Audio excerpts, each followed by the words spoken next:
महाराष्ट्र मार्ग परिवहन महामंडळातर्फे सन 2023-24 मध्ये घेण्यात आलेल्या हिंदू हृदय सम्राट बाळासाहेब ठाकरे स्वच्छ सुंदर बसस्थानक अभियानामध्ये आपल्या आगाराच्या तेल्हारा बस स्थानकाचा अमरावती प्रदेशात ब गटात तृतीय क्रमांक आले।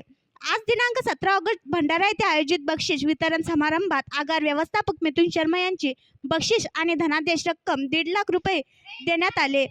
आपले गाव आपले बसस्थानक या संकल्पनेवर आधारित या अभियानाच्या माध्यमातून बसस्थानक स्वच्छता, परिसर सुशोभीकरण, बसेसची स्वच्छता, प्रवासी सेवेचा दर्जा उंचावणे अशा चौफेर प्रगतीचा आलेख आपण व आपल्या सहकाऱ्यांनी वर्षभर चढता ठेवला, त्याबद्दल तुमचे कौतुक करावे तेवढेच थोडेच आहे।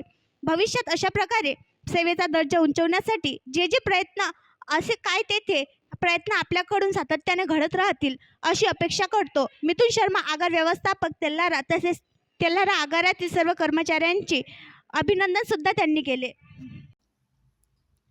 आणखी नवीन व्हिडिओ पाहण्यासाठी आमच्या देशमुख एक्सप्रेस न्यूज चॅनलला सबस्क्राईब करा, लाईक करा आणि शेअर करा।